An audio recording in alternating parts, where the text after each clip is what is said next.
¿Alguna vez te has preguntado por qué, cuando estalla una guerra evidente, cuando vemos tanques cruzando fronteras en las noticias, las Naciones Unidas parecen quedarse de brazos cruzados? Es la pregunta del millón. Vemos invasiones, vemos crisis humanitarias en tiempo real, y la gente se pregunta, ¿dónde están los cascos azules? ¿Por qué nadie detiene esto? Exacto. Pensemos en la invasión de Rusia a Ucrania, o lo que pasó en Irak o Afganistán. Hay una sensación generalizada de impotencia, como si el sistema global estuviera roto. Pero, ¿realmente está roto o fue diseñado para funcionar así? Esa es la clave. No es un fallo del sistema, es una característica de fábrica. Hoy vamos a desentrañar precisamente eso, la arquitectura del poder global. Vamos a entender por qué hay guerras que se permiten, qué diferencia hay entre juzgar a un país y juzgar a un dictador, y por qué una película de los años 60 sobre juicios nazis sigue siendo relevante hoy. Y te aseguro que la respuesta no es tan simple como la ONU no sirve. Hay un entramado legal fascinante detrás. Así que, empecemos por lo básico. Si dos países tienen un problema, digamos, una disputa por dónde termina la frontera de uno y empieza la del otro, ¿quién decide? Ahí entramos en el terreno de la Corte Internacional de Justicia. Ojo, no confundirla con la Corte Penal, de la que hablaremos luego. La Corte Internacional de Justicia es el árbitro de los estados. El árbitro de los estados. O sea, ¿no juzga personas? No, nunca. Solo resuelve controversias jurídicas entre los 193 estados miembros. Por ejemplo, el caso que mencionabas implícitamente, Guatemala y su diferendo territorial con Belice. Eso es una disputa de límites, interpretación de tratados. Eso va a la Haya, a la Corte Internacional de Justicia. Entendido. Problemas de mapas y tratados van ahí. Pero, ¿qué pasa cuando el problema no es un mapa, sino que un ejército está bombardeando una ciudad? Eso ya no es jurídico. Eso es geopolítica pura y dura. Ahí es donde la cosa se pone tensa. Cuando hablamos de invasiones, amenazas a la paz o seguridad global, ya no dependemos de jueces, dependemos del Consejo de Seguridad de las Naciones Unidas. Y aquí es donde vive el verdadero poder, porque es el único cuyas resoluciones son obligatorias. Si la Asamblea General vota, es una recomendación bonita. Pero si el Consejo de Seguridad decide algo, todos los estados están obligados a cumplirlo, incluso usando la fuerza militar. Tienen el mando de todas las milicias globales bajo la bandera de la ONU. O sea, tienen el garrote. Tienen el garrote más grande del mundo.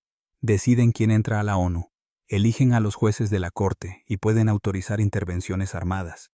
Pero, y aquí viene el gran pero, su estructura es lo que paraliza todo. Te refieres a los miembros, ¿verdad? Exacto. Son 15 miembros. 10 son rotativos, van cambiando. Pero hay 5 que son los dueños del club. Los 5 miembros permanentes. Estados Unidos, Rusia, China, Gran Bretaña y Francia. Los vencedores de la Segunda Guerra Mundial, básicamente. Se quedaron con las sillas para siempre. Y no solo con las sillas, se quedaron con el botón nuclear diplomático, el derecho a veto. Para aprobar cualquier resolución de fondo, necesitas 9 votos, pero si uno solo de esos 5 permanentes dice no, es decir, veta, no hay resolución. Se acabó. ¿Cómo va el Consejo de Seguridad a enviar cascos azules a detener a Rusia, si Rusia tiene el poder de vetar la orden de envío? Es imposible. Es paradójico. El organismo diseñado para mantener la paz no puede actuar contra sus propios jefes. Exactamente. Y no es solo Rusia. Recordemos cuando Estados Unidos quiso invadir Irak. Fueron al Consejo de Seguridad buscando aprobación. El Consejo, sabiendo que otros vetarían, dijo que no. ¿Y qué pasó? Estados Unidos invadió de todos modos junto con Inglaterra. Si alguien proponía sancionar a Estados Unidos, ellos mismos vetaban la sanción. Es un círculo de impunidad para los 5 grandes. Es fascinante y aterrador a la vez. Básicamente, la seguridad mundial depende de que estos 5 se pongan de acuerdo, lo cual casi nunca sucede en temas sensibles. Pero bueno, Dejemos la geopolítica dura un momento y pasemos a algo que nos toca más de cerca como individuos: los derechos humanos. ¿Qué hace la ONU cuando no está paralizada por vetos? Bueno, tiene una maquinaria inmensa de poder blando. Tienes al Consejo de Derechos Humanos creado en 2006. Son 47 miembros que se dedican a vigilar, promover y proteger los derechos en todo el mundo. ¿Y cómo funciona? ¿Yo puedo ir a tocar la puerta en Ginebra y decir, ¿me están violando mis derechos? No tan rápido. La regla de oro en el derecho internacional es, primero agota los recursos internos. Tienes que haber pasado por todos los tribunales de tu país. Si tu país no te da justicia, entonces sí, se abren las puertas internacionales. El Consejo puede desde indemnizar víctimas hasta exigir el cese de hostilidades. Y además de ese consejo, he oído hablar de figuras más específicas, como los relatores. Suena como alguien que cuenta historias, pero imagino que tienen más peso. Mucho más. Los relatores son como los ojos y oídos de la ONU en el terreno. Los hay de dos tipos, por país o por temática. Un relator por país va a un lugar específico, digamos Afganistán, y hace una radiografía completa de la situación. ¿Y los temáticos? Esos son especialistas globales. Hay un relator para la libertad de expresión, otro para la tortura, otro para la independencia judicial. Ellos viajan, investigan y señalan, y junto a ellos están los comités. ¿Espera? ¿Comités? Siento que nos estamos llenando de burocracia. Ríe. El derecho internacional es burocracia, pero burocracia que salva vidas. Mira, la Declaración Universal de Derechos Humanos de 1948 era hermosa, pero muchos decían que no era obligatoria. Así que en 1966 crearon los pactos, el de derechos civiles y políticos, y el de derechos económicos, sociales y culturales. Ok, entonces, los pactos son la ley dura. Exacto. Y cada pacto tiene un comité que vigila que se cumpla. Si un país firmó el tratado contra la tortura, hay un comité contra la tortura revisando que ese país no esté torturando gente. Reciben informes y denuncias. Si fallan los jueces de tu país, tienes al sistema interamericano. Y si no, tienes al sistema universal de la ONU con estos comités. UNICEF para la niñez, la OIT para el trabajo, la OMS para la salud. Entiendo el sistema de protección, pero hablemos de castigo. Porque una cosa es que un comité diga, ese país se portó mal, y otra muy distinta es ver a un dictador tras las rejas. Aquí es donde entra la Corte Penal Internacional, la CPI. ¿Cuál es la diferencia con la primera corte que mencionamos? La diferencia es fundamental. La Corte Penal Internacional juzga personas, no países. Es el primer tribunal permanente diseñado para perseguir a los individuos responsables de los peores crímenes imaginables. La CPI nació con el Estatuto de Roma en 1998 y empezó a funcionar en 2002. Pero la idea viene de mucho antes, de los famosos juicios de Nuremberg tras la Segunda Guerra Mundial. Ah, Nuremberg. Mencionaste que había una película sobre eso.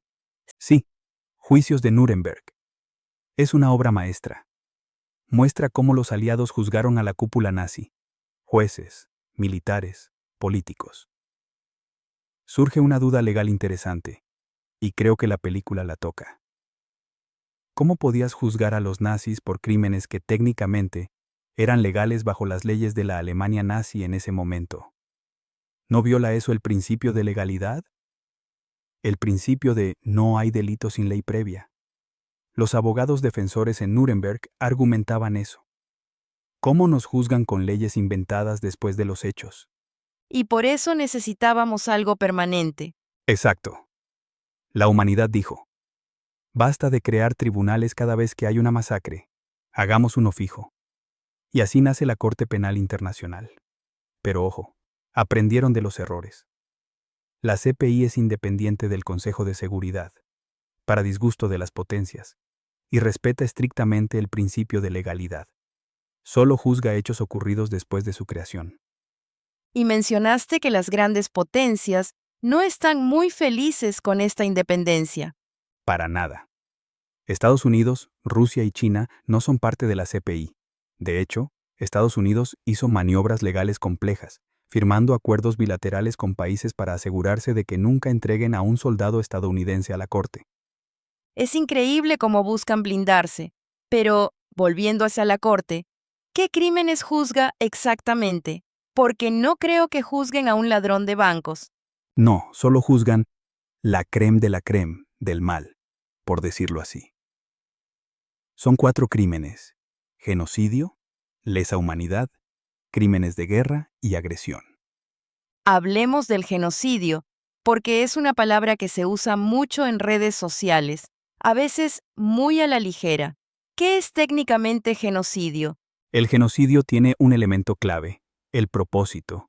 No es solo matar a mucha gente, es tener la intención deliberada de destruir, total o parcialmente, a un grupo nacional, étnico, racial o religioso. O sea, si lanzo una bomba y mueren 1000 personas, ¿no es necesariamente genocidio? No. Eso podría ser un crimen de guerra o de lesa humanidad. Para que sea genocidio, tengo que hacerlo con el fin de que ese grupo deje de existir. Y ojo, no solo es matar. Si impido los nacimientos en ese grupo, por ejemplo, esterilizando forzosamente a las mujeres para que no se reproduzcan, eso es genocidio. Eso es brutal. ¿Y los crímenes de lesa humanidad? Eso se refiere a ataques generalizados o sistemáticos contra la población civil. No es un acto aislado, es una política de Estado o de un grupo de poder. Asesinatos, esclavitud, desaparición forzada, prostitución forzada. Si es parte de un plan sistemático, es lesa humanidad. Y luego están los crímenes de guerra. Aquí entra esa frase de en la guerra y en el amor todo se vale. Que es totalmente falsa. En la guerra hay reglas. Los convenios de Ginebra son claros. Si atacas un hospital, es crimen de guerra. Si atacas monumentos históricos, es crimen de guerra. Si maltratas a los prisioneros de guerra, es crimen. Incluso si el enemigo lo hace. Incluso ahí, no hay reciprocidad en la barbarie. Si capturas a un soldado enemigo, debes protegerlo. Una guerra sin cuartel, donde no se toman prisioneros y se mata a todos, está prohibida. Entiendo. Y el último es el crimen de agresión, que entiendo que es básicamente invadir otro país. Sí, es el uso de la fuerza armada de un Estado contra la soberanía de otro. Es lo que consolida la ilegalidad de las invasiones injustificadas. Una pregunta. Digamos que en cualquier país que firmó el estatuto se comete uno de estos crímenes. ¿Llega la policía de la CPI inmediatamente a llevarse al culpable? No, y este es un principio vital: la complementariedad. La Corte Penal Internacional es subsidiaria, es el plan B. ¿Cómo así? La prioridad la tiene el Estado donde ocurrió el crimen. Si Guatemala tiene un caso de genocidio, el fiscal de la CPI dice: adelante Guatemala, júzgalo tú. Si el sistema judicial guatemalteco actúa, investiga y condena, la CPI no se mete. ¿Y si no lo hace? Ahí cambia todo. Si la CPI ve que el Estado es incapaz, que el sistema colapsó, o que simplemente no tiene la voluntad y está protegiendo al criminal, negligencia, entonces la CPI activa su competencia y dice: como tú no lo haces, lo hago yo. Y se llevan el caso. Guatemala ratificó el estatuto en 2012, así que estamos bajo ese paraguas. Aunque, siendo honestos, todavía nos falta legislar los procedimientos internos para colaborar fluidamente con la Corte. Si la CPI pidiera una captura hoy, sería un proceso diplomático algo lento porque no tenemos la tubería legal interna bien construida aún. Para ir cerrando, me quedo pensando en la orden de captura que mencionaste contra Vladimir Putin. Rusia no es parte de la CPI, pero le ordenaron captura. Sí, es un movimiento audaz. Aunque Rusia no sea miembro, si los crímenes se cometen en el territorio de un país que sí acepta la competencia de la Corte, como Ucrania en ciertas modalidades, la Corte puede actuar. Es una señal de que la impunidad absoluta cada vez tiene menos espacio para esconderse. Cierto. Aunque viendo cómo las grandes potencias juegan con las reglas, uno no puede evitar cierto escepticismo. Es sano tener escepticismo. El derecho internacional es imperfecto, lento y a veces parece hipócrita. Pero piensa en la alternativa. Antes de 1945, la guerra era una herramienta legal y legítima de política exterior. Hoy, al menos, tenemos un marco que dice, esto está mal. Tenemos tribunales, tenemos pactos. Es mejor tener una ley que a veces se rompe que no tener ley en absoluto. Exactamente. Y ver películas como Juicios de Nuremberg nos recuerda que este sistema no lo construyeron burócratas aburridos. Se construyó sobre las cenizas de millones de personas para intentar que no volviera a pasar. El interrogatorio en esa película, la tensión entre la obediencia debida y la conciencia moral, es algo que todo estudiante de derecho o cualquier ciudadano debería ver. Me has convencido, buscaré la película. Y me quedo con esa reflexión. El sistema internacional no es un policía mágico que resuelve todo, es una herramienta que depende de la voluntad política, pero también de la presión ciudadana y del conocimiento de estas normas. Así es. Conocer nuestros derechos, desde los pactos de la ONU hasta la justicia penal internacional, es el primer paso para exigir que se cumplan. No es letra muerta si nosotros la mantenemos viva. Gracias por esta clase magistral de realidad global. Nos deja con mucho que pensar sobre el mundo en el que vivimos. Gracias a ti. Y recuerden, la justicia puede ser lenta, pero tiene memoria. Hasta la próxima. Hasta luego.